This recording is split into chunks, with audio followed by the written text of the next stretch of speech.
Est-ce que l'islam est compatible avec une société plurielle et pluraliste?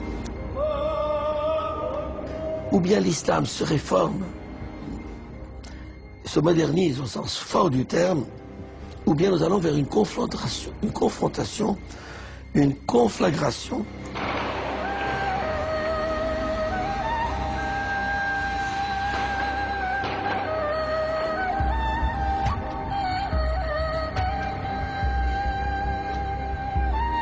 Père Henri Boulade n'est pas du genre politiquement correct. Il dit ce qu'il pense. Chrétien, jésuite, égyptien, il vit au Caire. Il a beau avoir suivi de longues études en France et aux États-Unis, sa patrie, c'est l'Égypte. Une terre qu'il aime et qu'il partage avec les musulmans. En 1860, ma famille installée à Damas a dû fuir en catastrophe parce que les Turcs ont massacré 20 000 chrétiens. Mais mon grand-père a échappé au massacre grâce à un musulman, l'émir Abdelkader, qui l'a protégé, lui et des tas de chrétiens, dans son palais. Donc d'une part persécuté par les musulmans et d'autre part sauvé par un musulman, mon grand-père a émigré en Égypte. Depuis lors, j'entretiens avec l'islam une espèce d'ambivalence. J'admire dans l'islam le sens du sacré, le sens de Dieu, le sens de la prière. Et d'autre part, je sens qu'il y a depuis une quarantaine d'années une espèce de fanatisme, de réveil d'un islam pur et dur que je n'ai pas connu dans mon enfance et que beaucoup de musulmans rejettent. Ceci m'a obligé à réfléchir, qu'est-ce que l'islam?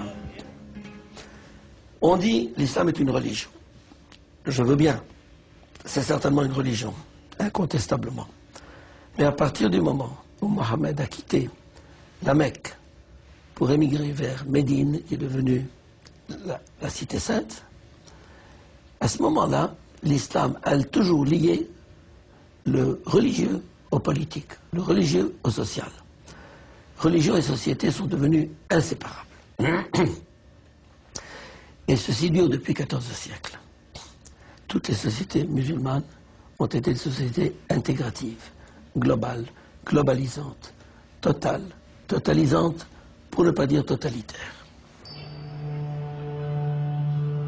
Si toutes les sociétés musulmanes, au dire de Père Boulade, sont totalitaires, on peut se demander si le président égyptien Moubarak fonde son autorité sur l'islam. Sûrement pas. Et si sur les bords du Nil, la liberté religieuse est bien relative, la liberté tout court l'est tout autant.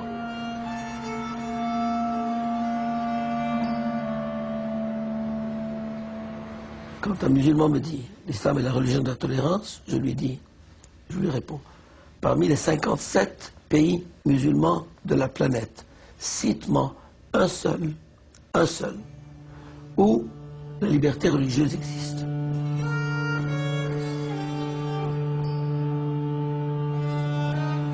Si bien que le non-musulman n'a pas sa place.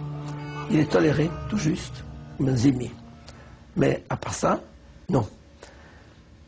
La liberté religieuse est un mythe, n'existe pas dans les sociétés musulmanes.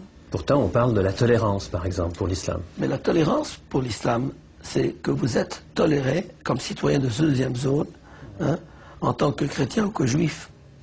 Mais en dehors de ça, si vous êtes bouddhiste ou hindouiste ou taoïste, là, à ce moment-là, vous n'êtes plus toléré. Vous êtes un kafir, c'est-à-dire carrément un apostat, un impie.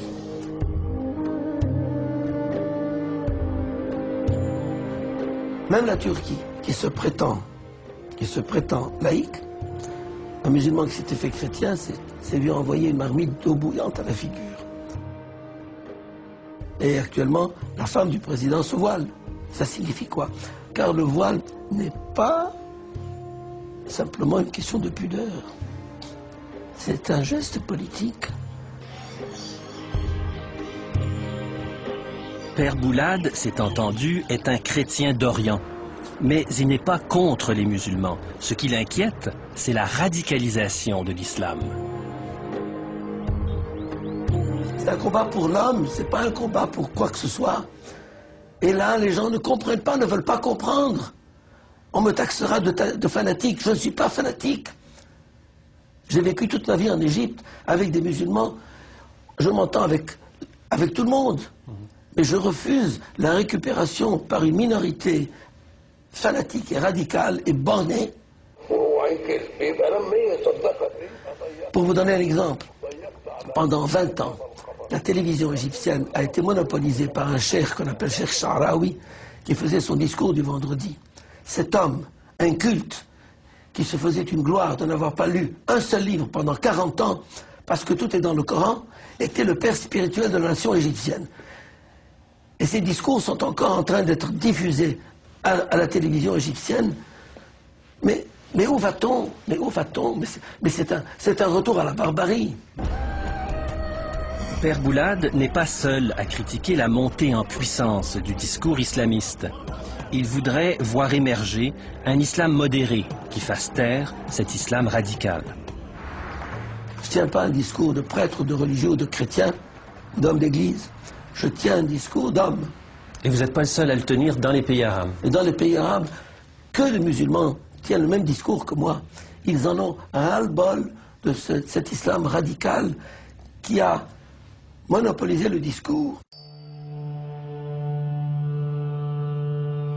À 76 ans, Père Henri Boulad est aujourd'hui directeur du collège de la Sainte Famille, au Caire.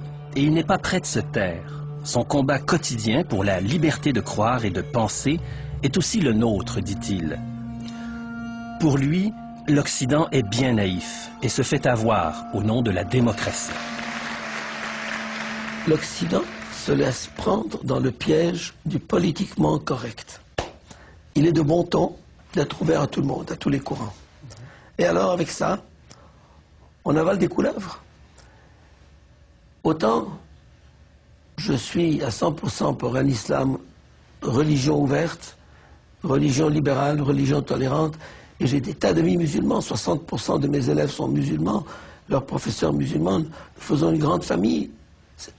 Tout se passe dans la convivialité la plus totale, il n'y a pas de problème. Mais le système actuel, les radicaux qui sont en train de vouloir conquérir la planète de façon systématique, il y a un plan de conquête de l'Occident qui est déclaré par eux.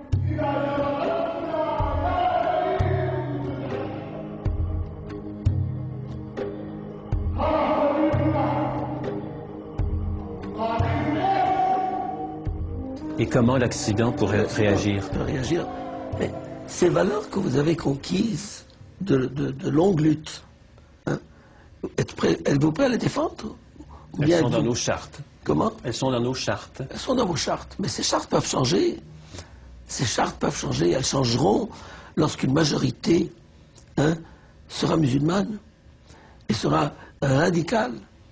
Car par le triple jeu de l'immigration, de la démographie et des conversions, dans 100 ans, l'Occident est musulman. Et vous vous réveillerez quand il sera trop tard. Même si la très grande majorité des musulmans en Occident partagent nos valeurs démocratiques et tournent le dos à cet islam radical, Père Boulad, lui, reste inquiet. Les musulmans, moi, ce n'est pas le fait qu'ils soient musulmans qui m'inquiète.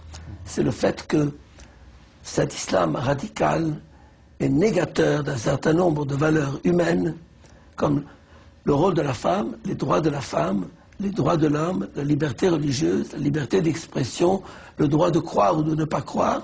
Tout ça sera balayé. Et ça, je le refuse. Père Boulad tire un signal d'alarme. Plus encore, il met le doigt sur un problème de civilisation. L'attitude des pays arabo-musulmans face à leur minorité chrétienne sera révélatrice de l'avenir. Verra-t-on un jour émerger des sociétés musulmanes ouvertes, plurielles, ou des sociétés qui pourront se proclamer religieusement pures? La réponse, pour Père Boulad, est entre les mains des musulmans. Le seul avenir pour l'islam, c'est de mettre en face des musulmans libéraux et des musulmans radicaux et de leur dire, dites-nous ce qu'est l'islam. Le dialogue n'est pas un dialogue islamo-occidental ou islamo-chrétien. Le dialogue est un dialogue islamo-musulman. Voilà, vous qui dites cela, et vous qui dites le contraire, dites-nous ce qu'est l'islam. Devant l'écran de télévision, comme maintenant.